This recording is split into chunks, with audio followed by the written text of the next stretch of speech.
ప్రతి పద్యంలో అమృతమును ఒలకబోస్తూ రాసినటువంటి ఒక పద్యంలో మొదటి పాదము కవిరాజు మొరవిని కరుణతో రయమున పరివడినట్టిని త్వరతగూడ. ఇక్కడ కవిరాజు గజేంద్రుడు ఒక్కసారి కుయ్యత్తి మొర ఆలకించమని వేడుకుంటే వచ్చి త్వరగా వచ్చాడు భగవంతుడని పాదంలో చెప్పాడు. అయితే కవిరాజు ఎవరు, ఎక్కడ మొరబెట్టుకున్నాడు, ఎందుకు అనే విషయం చిన్న కొద్ది నిమిషాలు 2 నిమిషాలు మాత్రమే చెప్పదలుచుకున్నాను. కవిరాజు ఇంద్రజిమ్న మహారాజు పూర్వజన్మలో గజేంద్రుడు. ఇంద్రజిమ్న మహారాజు గొప్పనైనటువంటి భగవద్భక్తుడు. ఎల్లప్పుడూ కూడా మనస్సులో భగవంతుడిని ధ్యానం చేస్తూ ధ్యాన నిమగ్నుడై ఉండేటువంటి వాడు. ఆ విధంగా ఒకసారి భగవంతుడిని ధ్యానం చేస్తున్న సమయంలో దుర్వాస మహర్షి వచ్చాడు. ఆ దుర్వాస మహర్షి వచ్చినటువంటి విషయాన్ని కూడా చూడలేదు. అంటే అంతర్లీనుడై ఉన్నాడు, భగవత్ ధ్యాసలో లీనమై ఉన్నాడు. తన శరీరం పైన తనకే ధ్యాస లేదు, చుట్టూ ఉన్న ప్రకృతిని చూసేటువంటి స్థితిలో లేడు. కేవలం భగవంతుని పైనే మనసు నిలిపి హృదయారణ్యంలో భగవంతుడిని ధ్యానిస్తూ ఉన్నాడు. కాబట్టి వచ్చిన దుర్వాసుని కాంచలేదు. దుర్వాసుడు గొప్ప తపస్శాలి, కానీ అతన్ని ఎవరైనా నిరాదరణ చేస్తే వెంటనే శపించేటువంటి స్వభావం కలవాడు. కాబట్టి ఆ ఇంద్రజిమ్న మహారాజుకు దుర్వాసుడు శాపం ఇచ్చాడు. నువ్వు గజేంద్రుని వలె, ఏనుగా వలె, అంటే శరీరం పైన ధ్యాస లేకుండా చుట్టుముట్టు ఉండేటువంటి పరిసరాలను కూడా పరిశీలించకుండా ఆ విధంగా ఉన్నావు. కాబట్టి గజేంద్రుడు వై జన్మలెత్తుమని శాపం ఇచ్చాడు. ఆ విధంగా శాపాన్ని అందినటువంటి ఆ ఇంద్రజిమ్నుడు భగవంతుడిని మనస్సులోనే ధ్యానిస్తూ భగవద్ రూపమైనటువంటి దుర్వాస మహర్షితే శాపం ఇచ్చాడు. కాబట్టి ఆ శాపాన్ని నేను శిరసా వహించాలి అనే ఉద్దేశంతో గజేంద్రుడుగా జన్మించాడు ఒక అరణ్యంలో. ఆ అరణ్యంలో జన్మించినటువంటి గజేంద్రుడు అనేకమైనటువంటి యూథపాలు, అనేక ఆడ ఏనుగులు, గుణ ఏనుగులు అన్నీ వెంబడించి తిరుగుతుండగా అరణ్యంలో సంచరిస్తూ ఒక గొప్పనైనటువంటి పొలం దగ్గరికి వెళ్ళాడు. అది ఎండాకాలం, నిదాక సమయం. అంటే ఆ ఎండ వేడికి తాళలేక అక్కడ ఉండేటువంటి సరస్సులో దిగాడు. సరస్సులో దిగితే ఆ సరస్సులో తొండాలతో నీళ్లు ఎత్తుకుంటూ ఒకళ్ళ మీద ఒకళ్ళు పోసుకుంటూ జలకాలు ఆడుతూ ఉండేటువంటి సమయంలో ఈ దుర్వాసుని యొక్క శాపముచే గజేంద్రుడు అయ్యాడు. కాబట్టి ఆ శాప విముక్తి కొరకై భగవంతుడు కల్పించినటువంటి ఒక నగరం అంటే ముసలి ఆ గజేంద్రుని యొక్క పాదాన్ని పట్టుకుంది. ఆ గజేంద్రుని పాదాన్ని పట్టుకుంటే ఆ గజేంద్రుడు తన బలిమినంతా ఉపయోగించి బయటికి రావడానికి, ఆ ముసలిని బయటకు లాగడానికి ఎంతో ప్రయత్నించాడు. కానీ తన శక్తి చాలలేదు. అక్కడ ఉండేటువంటి మిగతా ఏనుగులన్నీ కూడా దూరం వెళ్ళిపోయాయి వాళ్ళ పోరును చూసి భరించలేక. ఆ విధంగా 1000 సంవత్సరాలు ఇద్దరు, ఆ ముసలి గజేంద్రుడు ఇద్దరు కూడా 1000 సంవత్సరాలు పోరాడినాక చివరికి గజేంద్రునికి అప్పుడు విష్ణుమూర్తి పైన ధ్యాస. అంటే అప్పటి నుంచి విష్ణుమూర్తి ధ్యానంలో లీనమయ్యే ఉన్నాడు, కానీ శరీరంలో కొంచెం బలం ఉన్నది కదా, ఆ బలాన్ని వినియోగించి ఈ ముసల్ని గెలుస్తామనుకున్నాడు. కానీ చివరకు తన యొక్క స్థితి తనకు తెలిసింది.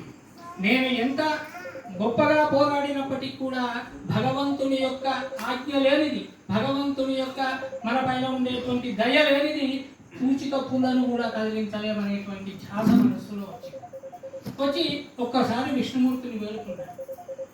యస్మిన్నిదం యతశ్చేదం ఏనేదం వర్తతే జగత్ అని సంస్కృతంలో వ్యాసుడు రాశాడు. దాన్ని పోతన గారు తెలుగులో ఎవరి జనించు జగమెవరిలో పరంగు లీనమై ఎవరి యందుడిందు పరమేశ్వరుడెవడు ఆత్మభవున్ ఆ శరణంబు వేడదం. ఈ ప్రపంచమంతా ఎవరి యొక్క ఆజ్ఞచే, ఎవరి యొక్క శక్తిచే సృష్టించబడి, రక్షించబడి, పాలించబడి చివరికి లయమందుతుందో అటువంటి భగవంతుడిని నేను శరణు వేడుతున్నాను అని ఆ విష్ణుమూర్తిని గురించి శరణు వేడాడు. అయితే విష్ణుమూర్తి కూడా భగవంతుడు ఏం చేస్తాడంటే భక్తుల యొక్క మనస్సులో నా పైన పరమమైనటువంటి శక్తి, పరమమైనటువంటి ప్రేమ ఉన్నదా లేదా అని పరీక్షిస్తాడు. ఆ పరీక్షించిన తర్వాత భక్తుడు ఎప్పుడైతే తనలో శక్తి పూర్తిగా క్షీణమై నీవే తప్ప ఇక పరం మెరిగా అనే స్థితికి రావాలి, అప్పుడే భగవంతుడు రక్షిస్తాడు. ఆ విధంగా ఆ గజేంద్రుడు పోరాడుతూ ఇంకా ఏమన్నాడంటే కలడందురు యోగులయడా, ఓ భగవంతుడా, ఓ విష్ణుమూర్తి, నిన్ను ఈ ప్రపంచంలో ఎక్కడ చూసినా ఉన్నావంటారు, యోగులను రక్షించడానికి నీవు ఉన్నావంటారు. అటువంటి కలడను వాడు కలడో లేడో అని సంశయం సంశయం ఉన్నది, ఇంకా ఉన్నడా లేడా అని మనసులో సంశయంగా పలుకుతుంటే భగవంతుడు రాలేదు. చివరకు తన శక్తినంతా కోల్పోయినటువంటి వాడై తన శక్తి ఇక మించిపోయినది తనతోని కాదు అనేటువంటి స్థితికి వచ్చి అప్పుడు తన శరీరంలో ఉండేటువంటి బలమంతా క్షీణించిపోయింది. అసువుల్ ఠావుల్ దప్పను మూర్ఛ వచ్చే నీవే తప్ప ఇత పరంబెర్గా లాస్ట్కు చివరి దశ ఇక నీవు తప్ప నాకు వేరే శరణ్యము దిక్కే లేదయ్యా అని ఎప్పుడైతే కోరుకున్నాడో అతని యొక్క కుయ్య ఆలించి అతని యొక్క ఆర్తస్వరాన్ని విన్నటువంటి భగవంతుడు వెంటనే రావడానికి ప్రయత్నం చేశాడు. ఎక్కడున్నాడు అప్పుడు భగవంతుడు? అల వైకుంఠపురంబులో నగరిలో ఆమూల సౌధంబుదాపల మందార వనాంతరంతర సరః ప్రాంతేందు కాంతలోత్పల పర్యంక రమా వినోదియగు ఆపన్న ప్రపన్నుడు విక్వల నాగేంద్రము పాహి పాహి అని కుయ్యాళించి సంరంభియై. అప్పుడు విష్ణుమూర్తి వైకుంఠపురంలో తన భార్య అయినటువంటి లక్ష్మీదేవి యొక్క సరస సల్లాపాలతో ఉన్నాడు. ఇక్కడ మందార వనాంతరాంతర సరః ప్రాంతేందు కాంతోత్పల, అక్కడ గొప్పనైనటువంటి వైకుంఠపురంలో గొప్ప ఉద్యానవనంలో ఒకనైనటువంటి మందారవనములో చంద్రకాంత మణుల చేత నిర్మించబడినటువంటి పర్యంకం శిలా కల్పం వేదిక. ఆ కల్పం మీద ఆసక్తికరంగా గొప్పనైనటువంటి ఆనందంతో తన సతి అయినటువంటి లక్ష్మీదేవితో విహరించేటువంటి భగవంతుడు ఎప్పుడైతే నీవే తప్ప ఇక పరంపరగా, నీవు తప్ప నన్ను రక్షించే వారికి ఎవ్వరు లేరయ్యా, నా శరీరం పూర్తిగా డస్టిపోయింది, శరీరం అలసిపోయింది, శరీరంలో ఉండేటువంటి పంచ ప్రాణాలు ఏవైతే ఉన్నాయో అవి అసువులు ఠావులు తప్పెను. 5 శరీరంలో 5 ప్రాణాలు ఉంటాయి, పంచ ప్రాణాలు, ప్రాణాపాన వ్యారోధాన సమానంగా అనేటువంటివి. ఇవి ఒకటి కంఠంలో, ఒకటి నాభి దేశంలో, ఈ విధంగా 5 స్థానాలలో ఉంటాయి. ఇవి 5 స్థానాలలో ఉండి వాటి యొక్క పని నిర్వర్తించినప్పుడే మనం మనగలుగుతాం, మాట్లాడగలుగుతాం, లేవగలుగుతాం, తిరగగలుగుతాం. కానీ అవి ఎప్పుడైతే ఆ ప్రాణాలు ఆ స్థానములను దిగజారిపోయాయో మనం ఏమి చేయలేం, పూచికప్పులుగా కదలడానికి కూడా శక్తి ఉండదు. ఆ విధంగా నా శరీరంలో ఉండేటువంటి ఆ పంచ ప్రాణవాయువులు కూడా తమ యొక్క స్థానాలను తప్పిపోయాయి. ఇక నాకు ఇప్పుడు శరణ్యం నీవు తప్ప ఇక ఎవరు వేరే లేరు అని ఎప్పుడైతే వేడుకున్నాడో హా శ్రీహరి అని వేడుకున్నాడు. అప్పుడు వెంటనే బయలుదేరాడు. అంతవరకు ఉపేక్షించి చూస్తున్నాడు, వీడు నిజంగా నా పైన పూర్తి నమ్మకంతో అంటున్నాడా లేక ఇంకేమైనా వాడి శక్తిని ఉపయోగిస్తామనుకున్నాడా అని పరీక్షించినటువంటి భగవంతుడు అప్పుడు ఎప్పుడైతే నీవే తప్ప ఇక పరంపరగా, నీవు తప్ప నన్ను రక్షించేవారు ఈ జగత్తులో కాదు, ఆ బ్రహ్మాండాలలో ఎక్కడ కూడా ఎవరు లేరయ్యా, నీవే నన్ను రక్షించాలి అని పూర్తి ఆత్మ గానం చేసి ఆత్మను పరమాత్మునిలో లీనం చేసి పరమాత్మునికి సంపూర్ణంగా అర్పించిందో వెంటనే బయలుదేరాడు. ఎలా బయలుదేరాడు? సిరికిన్ చెప్పడు శంఖచక్ర యుగము చేదోలి సంధింపడు ఏ పరివారంబును జీరడు అభ్రగపతిం మన్నింపడు ఆకర్ణికాంతర ధమ్మిల్లము చక్కనుత్తడు గజ ప్రాణావన ఉత్సాహి అయి.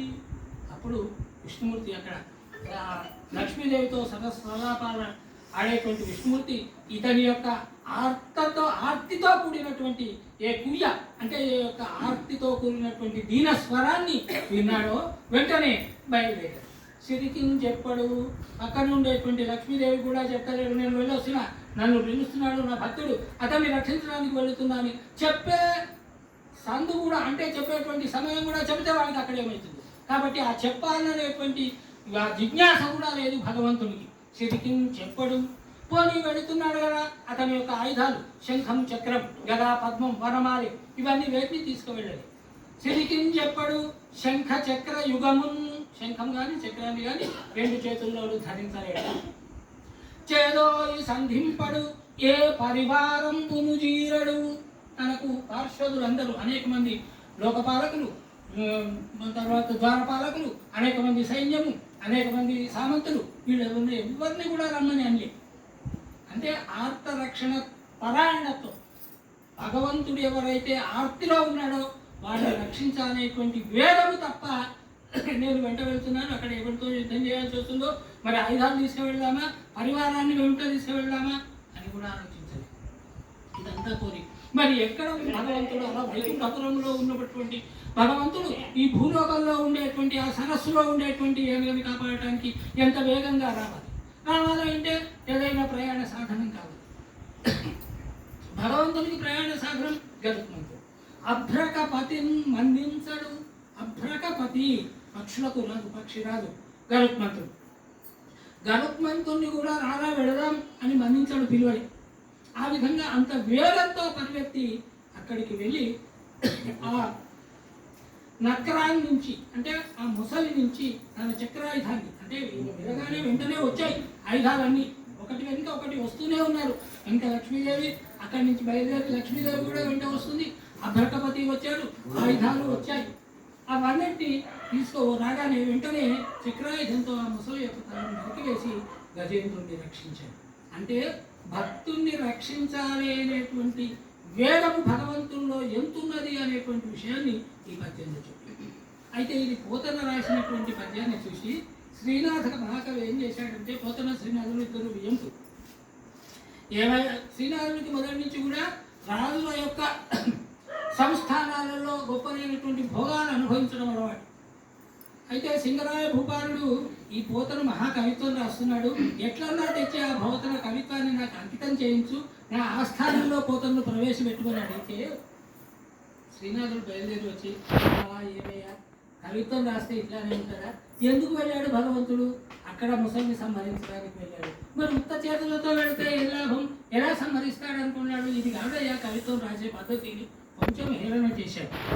అయితే పోతన కుమారుడు మగన ఈ విషయాన్ని గ్రహించి, ఓహో మా నాన్ననే సహజ పాండిత్య బిరుదాంకితుడు, అటువంటి మా నాన్ననే ఇతడు మామ కేసన ఇలా అంటాడా అని వెంటనే ఇంటి వెనుకకు వెళ్ళి ఇప్పటి వరే నల్లాలు అవి లేవు, అప్పుడు అన్నీ చేదవాళ్ళు ఒక గుండ్రాయి ఎత్తేసాడు. హుక్కుమని తప్పుడై తప్పుడు కాగానే అయ్యో ఏం చప్పుడు అని అన్నారు. అనగానే శ్రీనాథుడితో ఏమన్నారు, అయ్యో మీ మన్నరా పోయి బాగా దుంకింది చెబితే వెంటనే శ్రీనాథుడు లేచి ఊరికొచ్చి, మా అమ్మ మరి ఎందుకు వచ్చిన మన్వరాన్ని రక్షిస్తామని వచ్చి మరి ఓ చాంతాడు తెలియదు, ఓ నిచ్చెన తెలియదు, పాతాళ గడిగా తెలియదు, ఎందుకు వచ్చిన అంటే శ్రీనాథుడికి అప్పుడు అర్థమైంది, నేను పోతనను ఎగతాళి చేసినందుకు ఈ విధంగా చేశాడు. అంటే ఇది లోకంలో ఉండేటువంటి విషయం కాబట్టి చెప్పుడు. భక్తుని యొక్క ఆర్తత్రాణ పరాయణత్వం అంటే భక్తుడు ఎప్పుడైతే తన శరీరంలో ఉండేటువంటి బలాన్ని స్థితిని అంతా మరిచిపోయి నీవే నాకు దిక్కు అని వేడుకుంటాడో అప్పుడు ఎటువంటి స్థితిలో ఉన్నా సరే భగవంతుడు తప్పనిసరిగా వచ్చి ఆ భక్తులను రక్షిస్తాడు. దానికి ఉదాహరణ గజేంద్ర మోక్ష. ఈ గజేంద్ర మోక్ష రకాన్ని మన విశ్వనాథ గురువర్యులు ఒక పద్యంలో ఒక పాదంలో కైరాజు మొరవిని పరతోడ వచ్చిన త్వరిత చూడ అని భయముతో వచ్చిన త్వరిత చూడ అని చెప్పాడు. ఇలా ఒక్కొక్క పద్యంలో ఒక్కొక్క పాదంలో ఎన్నో పురాణ ఘట్టాలను ఎన్నో అనంత కోటిలో ఉండేటువంటి ఉపనిషద్ వాక్యాలను కూడా చెప్పినటువంటి విశ్వనాథ గురుచరణ కమలవకు నమస్కరిస్తూ అందరికీ మన గురుదేవులు మంచి ఆశీస్సులను అందజేసి అందరిలో భగవంతుని యొక్క తత్వాన్ని మనస్సులో ఉంచాలని వేడుకుంటూ విరమిస్తున్నాను. జై శ్రీరామ్. భగవాన్ की जय. అద్భుతం.